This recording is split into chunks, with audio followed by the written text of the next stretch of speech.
shorts, leggings ko, pantulog ko. Lagi na akong ready sa toiletries. So, ito siya. Dalhin na natin. Let's go. Let's go. Thank you.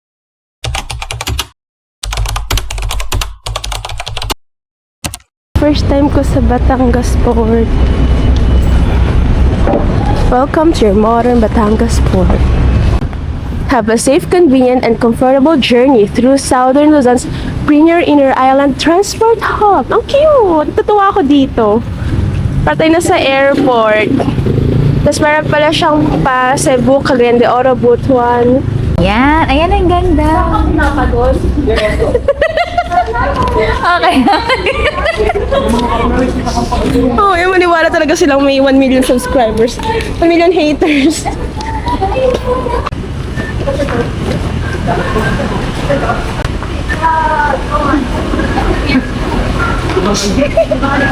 Kaya mo yan. Wow. Cochiti. Taray. Welcome to Singapore talaga. Payat mo na. Oo nga. Totoo ba? Legit. Payat na niya, oh. Ang bilis. Grabe na sikreto mo. Ang payat dito. Ang payat. Magkasakit lang. Ba't nagkasakit din naman ako? Anyari? Ay, talaga, nagkasakit ka mo. Pumayat siya, di ba? Tigil mo na. Di siya kasi nag-romantic baboy. Wow, ang ganda here. Pili ko na sa Cebu Mactan Airport tayo. Actually, Diba? Ang ganda. ang aliwalas, ang liwanag, ang mga signages.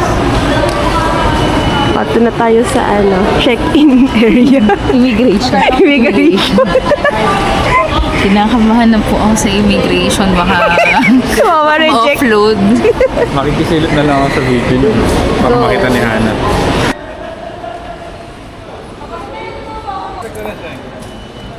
Tama, di ba? 1,444. Ayun, so medyo gumastos kami sa food kanina ng kung ano-ano. Akala ko malaki yung budget namin na pocket money. Yung pala, hindi pa kasama yung ship from Batangas Port to Abra de Ilog.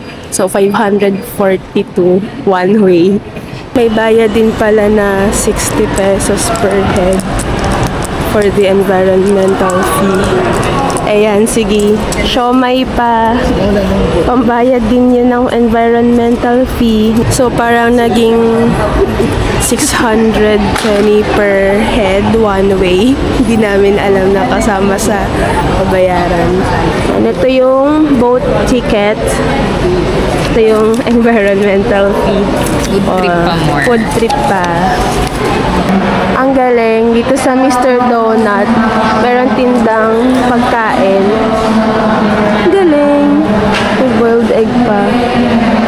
Ayan yung without rice. Ay, medyo pricey pala. Parang astig. Ayan. 11:30 pa daw yung alis namin. Ay, 10 pa lang. So, 1.5 hours pa. So, tour muna natin tong port. Ang ganda. Ang cute. Oh, ito yung papuntang Visayas, Mindanao. Katiklan, Rojas, Odiongan, Iloilo, Bacolod. Nice. Wala, di ko nagana to.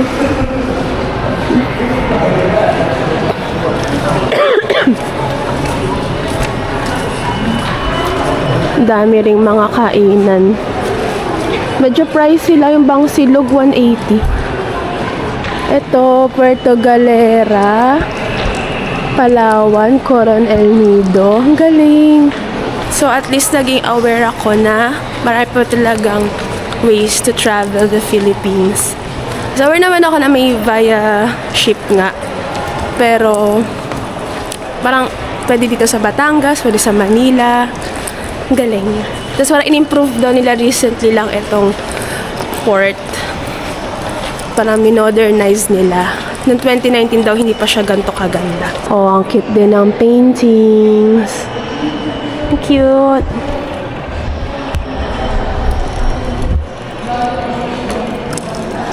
So, marami pang kainan dito. Hala! Ang cute! Karamihan din pala sa mga nakita ko itong passengers, puro mga backpackers, mga campers. And parang marami ring free divers kasi meron silang mga fins. Daming turista dito na talagang for water activities and camping. Yan, ang lawak ng boarding gates. Boarding area. Ang lawak ng boarding area dito. Parang gate, hanggang ilang gate ba ito? Hanggang gate 5 yata or 6. Pero yung sa park na yun, hindi na ginagamit. So, wala lamang passengers masyado. Ito na yung area na bukas. Pero wala ibang passengers. So, may water refill station! Yay! Sleeping ba? Paano tayo matutulog? Filtered water refill station! Sal. Ang dami! Naalala mo nung nag-ano tayo, nasa Naiya? Puro walang laman yung Ayan. nakakaloka. Nasa international airport kami sa Philippines. Naiya, hello naman. Puro walang laman yung water refill. Nakakaloka. Aray. Ito cold talaga siya. Ang galing. Tapos yung hot water talagang nag-uusok pa siya. So legit.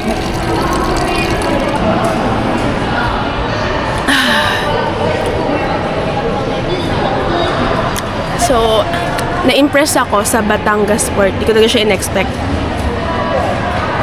Kampay. Kampay! Pero until now, di ako makapaniwala na mag-a-aporif tayo. O diba, yung fee natin, 8,150. Pero, excluded pa din yung carpool, yung from Bulacan to Metro Manila, from Batangas Port to Abra de Ilog. So, parang abot din siya ng 10K, no? Parang 10K yung kailangan mo i-prepare if you wanna go to Apo Reef. Tapos yung mga pagkain mo pa. Tapos kami nga, medyo nagwalwal kami. Kanina, nag-siomay, chicken, 2-piece chicken pa kanina. Tapos gusto ko pa mag-magnum. Yung pala, sakto lang pala yung pera namin. Tapos buti nag-withdraw ko kanina. Kasi if not, 3K lang yung pocket money ko kasama na yung mga bus ko. So, ang laki na nung nabawas. Yan. So, waiting game ulit. Parang boarding gate lang sa airport. Pero this time, wala na mga delay. Dati nung nag-Cebu kami, ilang oras tayo na delay? 3 hours? 4 hours? Grabe. Kasi budget flight lang din kasi siya. At least dito naman sa water travel, wala nang ganong delay. Sana naman, di ba? Wala naman siguro traffic sa dagat. Wala doon naman Yes, nakakahiya talaga mag-vlog na nagsalita ka mag-isa. Kaya na ako pa nilalapit yung camera sa mukha ko. Sorry kung sobrang lapit ng lagi ng mukha ko. Nakakahiya talaga. Tapos inisip baka wala ako napapaligid sa paligid kung pinagtitinginan ba ako. Tapos baka tanongin nila, ay, nagpa-vlog ka ba? Opo. Ano channel mo? Ganto po. Ilan yung subscribers mo? Sabi ko, 40. Parang di pa ako proud. So, kailangan niya talaga akong i-promote. we all start somewhere. Yeah, we all start somewhere naman. Pero may mahigit 5 na akong videos. Dapat umaasenso naman. Parang hirap din pala mag-content. Kasi pag-iisipan mo siya, kakapalan mo yung mukha mo, kailangan funny ka. Tapos, edit. Parang ang laki ng oras na kinakain niya. So, shoutout sa mga talagang content creator. Trabaho din talaga siya. So sa case ko, hindi ko siya kayang karirin pa ng ganon. I wish I had more time. So pwede ako mag-quit sa 7 to 3 p.m. job ko. Kasi katin niya lang ako. Lulobat na. Ang daming free divers dito na talagang kinakareer nila mag-free dive. Parang kami, di namin kaya yung luxury ng time, ng budget. Pero sila pala, mga work from home at VA sila. So, parang mas may freedom sila sa time kasi iba sa kanila, nagtatrabaho pala sa mismong headquarters namin sa Vertical Freediver sa Batangas. Kasi isa namin kasama dito, nandun siya sa may charging port, nakasaksak yung laptop niya. May dala siyang laptop dito. Tapos parang may kausap siya. Nag-work siya. So talagang masipag sila. Kulang ba tayo sa sipag? Ano ba? Masipag sila. Pahinga. Ano? Pahinga. Anong pahinga? Ano, kulang ba tayo sa sipag? Hindi sa kulang tayo sa sipag, kundi nagpapahinga tayo. Ba't wala tayong pera? So, ano? So, Kailan sila parang, siguro yes, konti yung pahinga. Pero talaga, may budget sila for this. Pero, yan, tayo, tatanga lang tayo dito. Pero sila, nag-work sila. Ang galing, may big screen. Ang galing. Wala natin. We're boarding. Ah, dito iiwan. Dito dapat iiwan.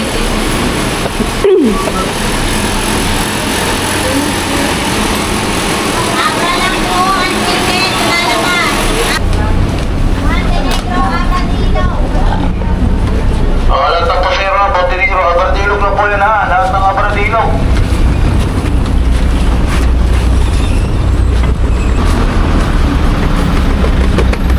Dali na.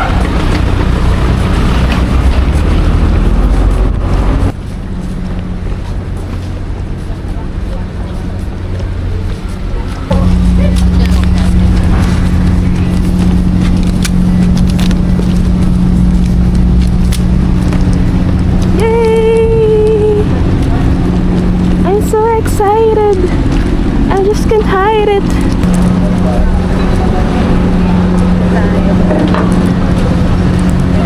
And I'm so excited.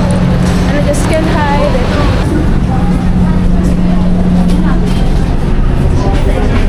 Cute dito. Happy New Year pa rin.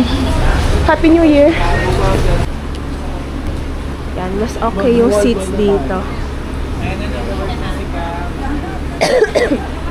Lipat kami sa labas kasi mas malamig. Oh no! Oh no! Kaya mas malamig dito. Doon na lang, ayun oh. Mas malamig dito. Yan. Tapos nakakasandal din. Ay. Lot better dito kaysa sa loob. Right.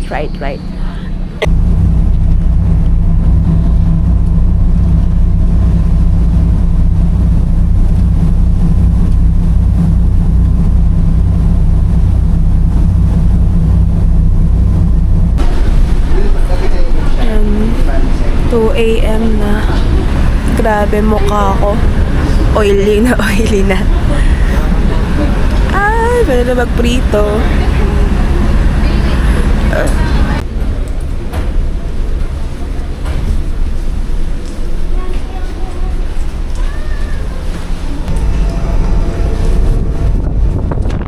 Oh, lamig! Ang lamig! Ay, apihan season. How is it? Nice experience. Yes! Yay!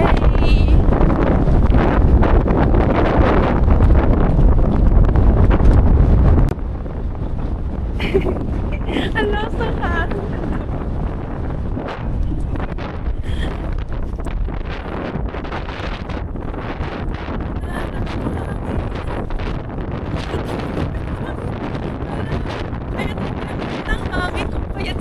Yan.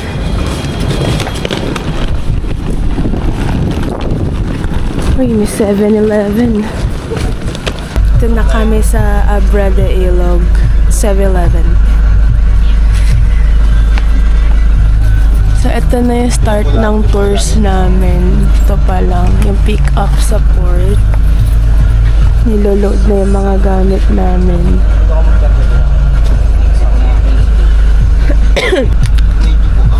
So, nasa northern part tayo ngayon ng Mindoro. Tapos, pupunta tayo sa southern part.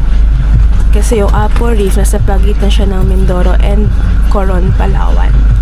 Wow, she did her research. So, 2.5 hours daw yung trip. And sikip namin dito sa van. Pagkakasyahin ang 14 passengers sa UV Express van with their things underneath our chairs. Dami oh. Nawalan ng kuryente. Napundi 7-Eleven. Nangyari.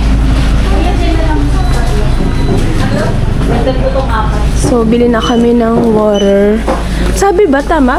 Pang banlaw? Baka ni Juju. Sana. Okay.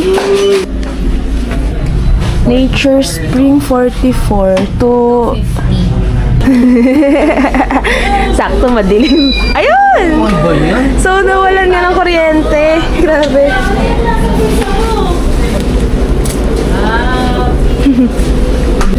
So, ganito pala kailangan. Ang bigat. Ganito pala kailangan.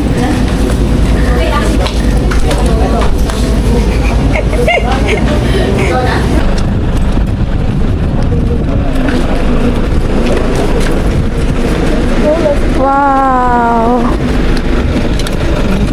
Breakfast. Kuha ka ng plate na. Wow! Ano? Hindi ko makita. Hello! Day zero. Day zero.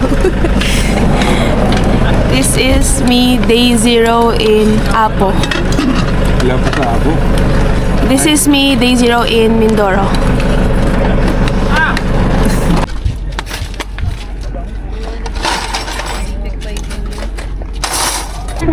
Lumiliwanag na. Kita yung mountains. Sobrang lamig. Yan, 6 a.m. na. 6 a.m. na. Ang ganda ng mountains. Mas mapalapitin. Saka po siya tatargetin ng 5. So, pusit ang target nyo Oo. dito. Dipindi sila dyan kasi hindi siya tatamaan ng sima ng kawel dahil nakatali kasi yung nylon sa puwit niya. Galing. Wala lang kumain ngayon. Malamig siguro. Malamig siguro naghalamig din isda. Daming pusit dito. Marami da. Ayun ang mga tintaan ng pusit na pinagtintaan pusit. Dito nyo po lalagay pag nahuli nyo. Pag nahuli, dapat nagkabuga ng tinta yung kulang.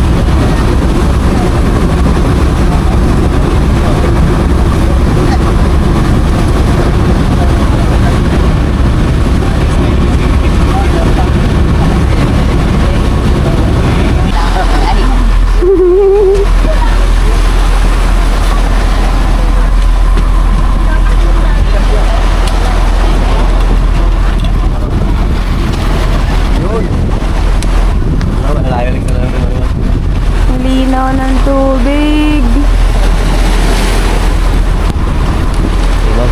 This is Aqua.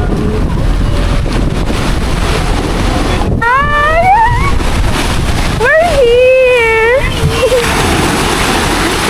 Hi, vlog! Welcome to my guys! Since nabasaan na yung pants ko.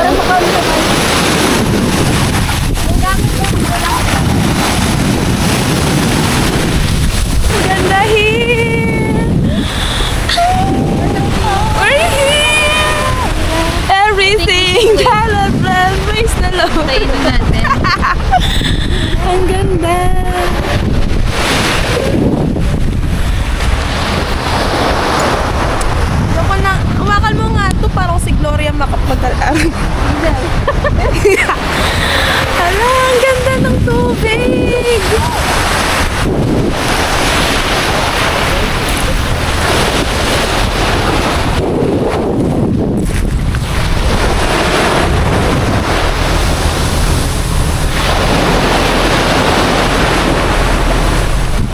kahit wala akong ligo pa, maganda naman yung view.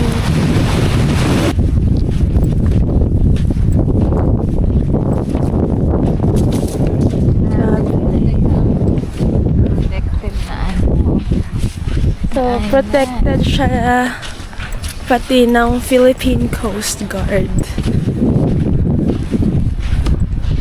Paski panging isda ng locals bawal. ASEAN Heritage Park. Sabi, nakaka-proud nakarating tayo dito.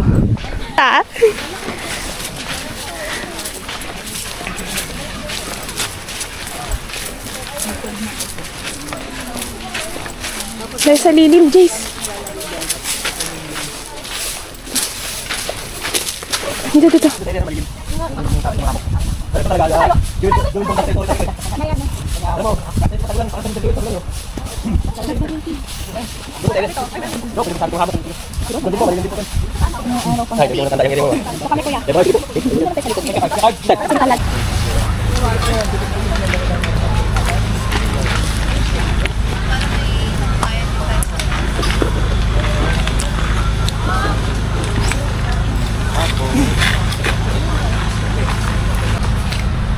Mabuti mapuno naman. Hindi mainit.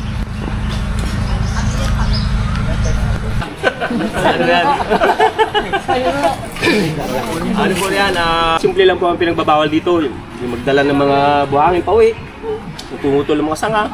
Tapos dito po yung mga restricted area. Limitan yung mga migratory birds na itlog para maiwasan mong mapakan yung mga itlog. Tapos minsan yung mga pawikan po, diyan sila para hindi masyadong ma-disturb. Dati po dito may tinatawag kaming pawikan hunting sa gabi. Pwede tayo mag-ikot dyan, yung shoreline na yung maglakad para makakita ng pawikan ng umakyat. Ngayon po ay may tig na ipinagbabawal na ng DNR. Kasi ang kanilang dahilan ay nadidisturb daw. Kasi pag nakakita ng magwapo at mga magagandang katulad nyo, bababa, Natatakot. ay anak na masakit na yung tiyan, tapos bababa, tapos babalik ulit, pag alis nyo, nadidisturbo sila. Pero minsan po hindi na iwasan. Minsan tumatawag sa amin ni Lakay na yung kanilang tent ay tinatabunan na ng malaking pawikan. Nagugulat sila, buhangin na yun, nagugukay na. Nandiyan na. Tapos minsan dito hindi maiwasan yung nag-hats. Tapos dito naman po, hindi ko na po ulitin sa inyo dahil nung kayo po ay nag-intro kay Sir Jory at kay Sir Joel, alam na po ninyo yung mga batas tungkol sa pagdadive, sa mga corals, sa mga species ng lamang dagat. Alam naman ninyong May tent na kami. So this is 400 pesos for 2 nights. Ang cute ng tent ng kapitbahay namin. Oh. And umiinit na. Kasi 11:30 na pala. Let's eat! Eggnog. Ano sabi, 3 groups lang kami today. So, konti lang kami. Isang group, mga foreigners sila na magsuscuba diving. Ano daw next activity? Kakain. Lunch time na pala. 11:30 na. Wala na talagang signal dito.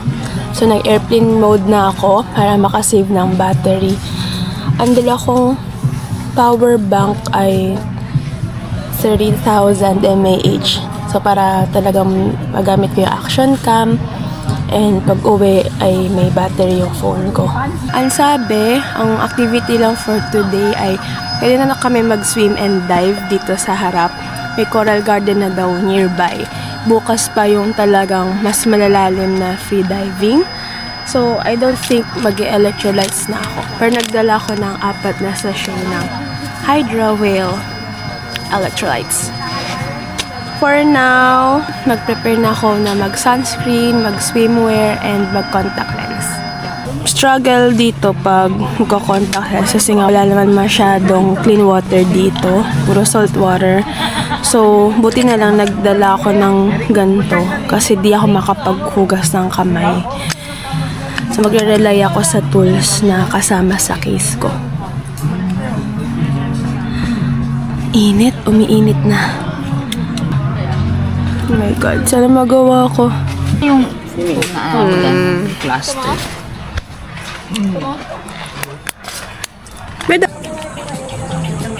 Sapat ko sa yung aking gift. And super nice dito, oh. Siya, ito yung perks ng amihan season nagpupunta. Hindi bothering yung init. As in, hindi mainit. Ang cons lang, malakas yung alon. Ang pros naman ng summer, very less ang danger. Kaso nakakabryo ang init. At yung soaking area, ang galing. Soaking area. May kubo.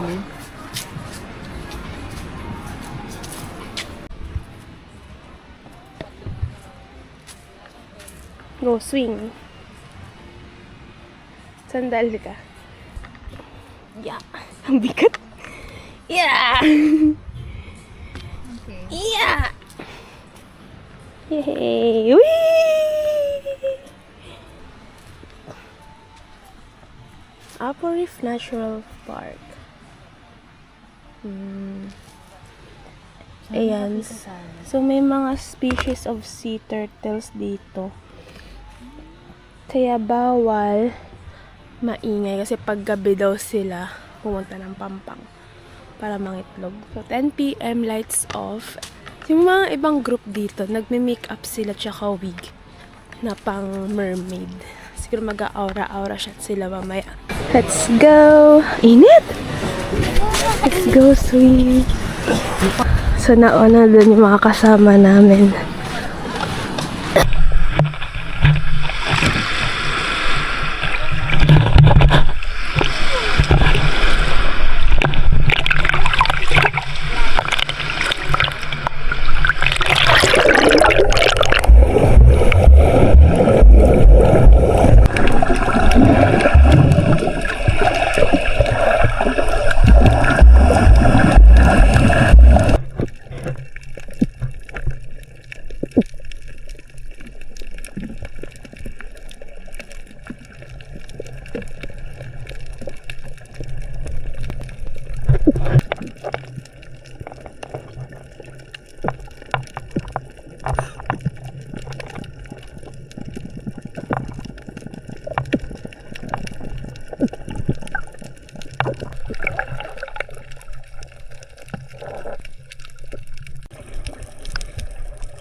Ang lalaki ng crabs. Ayaw ka na pala gamitin. Tada! Crabs. Pakbet. Yes, gulay. Oh.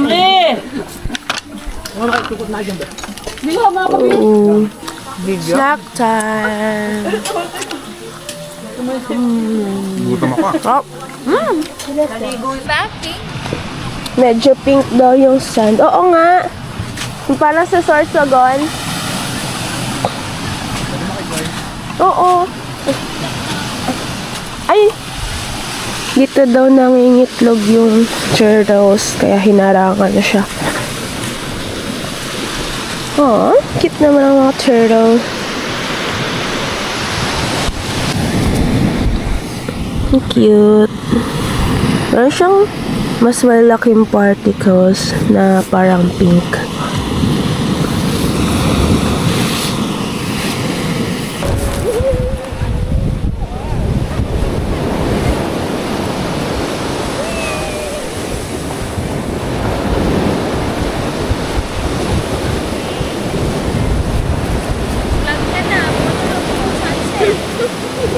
Hi! Sunset viewing here in Upper Reef.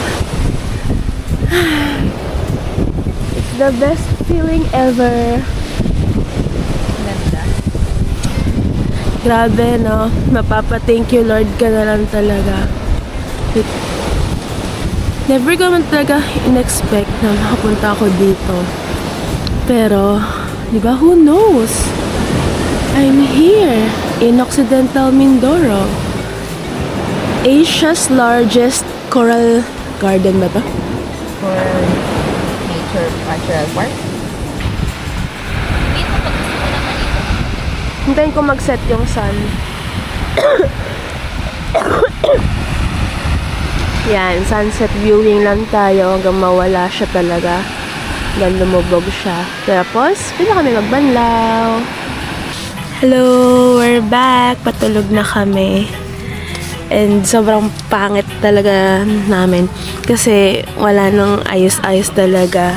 Wala kaming conditioner, wala kaming clean water. I mean, clean naman, pero wala nung salt water pa rin yung pinandigo namin. So, yung Nature Spring na 10 gallons. 10 gallons? 10 liters pala. 10 liters. Yung Nature Spring na 10 liters na binili namin, pangdigo talaga siya. So, ginamit lang namin siya sa pag-shampoo at hilamos ng mukha. So, sa buong katawan namin talagang salt water siya. Tapos, nag-dinner kami. Bale kanina, nag-dive kami sa Coral Garden. And then, nagka-problem to. Kami kasi yung dive buddies. Kasi sobra siyang pinulikat. Like, first time yun na ganun siya katagal pinulikat. Pero nonetheless, nag-enjoy kami. Both pa. Oo. Pero nag-enjoy talaga kami. Kasi ang ganda. Sobrang ganda. First time ko siya ma-experience. May ganun din atang mga coral sa Bohol. Pero kasi dito, ito daw yung second to the largest coral reef, kineme, in the whole world. And largest in Asia. So, yung first daw ay nasa Australia. Yun, maganda. Ang ganda niya. Tapos nakakatuwa kasi, nagpapap both ears ko. Unlike before na, nagpapap naman before, pero like, duck dive, pop, tapos, kailangan ko mag-stay sa level na yun bago mag-EQ ulit. Pero this time, mas nakapag-EQ ako. Di ko lang bakit. Siguro awa na lang ng Diyos. Dahil yung kasama ko pinupulikat. Ako man lang daw makalubog-lubog. So, iyon. Pero nakalubog pa rin naman siya kahit papaano. Kung nakaslant pa. Tapos, no, nag-dinner kami. Sobrang sarap. Ewan ko ano meron sa mga lutong probinsya. Ba't ang sarap nila magluto. Bangus lang din naman siya. Na inihaw. May cheese kasi. Oo, may cheese siya. Tapos may balon-balunan na inadobo. Tokwa at toge. Tsaka yung gochujang soup. Ang sarap. Tsaka iba. So, gutom talaga kaming lahat. Tapos may pineapple pa. Ang tamis ng pineapple. So, if mag-a-aperitif kayo, di nyo kailangan mag-worry sa pagkain. Kasi ang nakalagay sa itinerary, unlimited daw yung food. Totoo, para siyang sobra lagi. So, marami talaga silang mag-serve and hindi kayo mauubusan, promise. Kahit malalakas kayo kumain. Tsaka masarap. Tapos, yun, tutulog na kami kasi bukas call time is 7 a.m. And wala rin kaming proper sleep kasi nga simula 2 p.m. nagbiyahe na kami. And nakarating kami dito 10 a.m. na. So, for more than 12 hours. Ilang hours bali? Tagal na yung biyahe. Tapos yung first toothbrush ko, kaninang umaga. Ngayon ka lang Hindi bago mag-dive na kapag toothbrush ako. Yung first toothbrush ko. Tapos ngayong gabi yung first ligo ko again. So, pero again, day 1 pa lang, worth it na yung experience. So, looking forward ako bukas. And nakalimutan kasi namin mag-stretching kanina. So, it's a must talaga na mag-stretching. Kasi nga, pulikat is real. So, ayun. Good night. And we're so thankful for this experience. Ang ganda ng weather. Hindi maalon pero hindi siya makurent. Hindi siya nakakahilo. Tapos, sakto lang yung lamig, yung init. Sakto siya. parang sobrang convenient pa rin compared sa ini-imagine ko na nasa wilderness talaga. Ayun guys, good night ka na. Good night. Tutulog na siya. Nanood muna kami videos. Good night.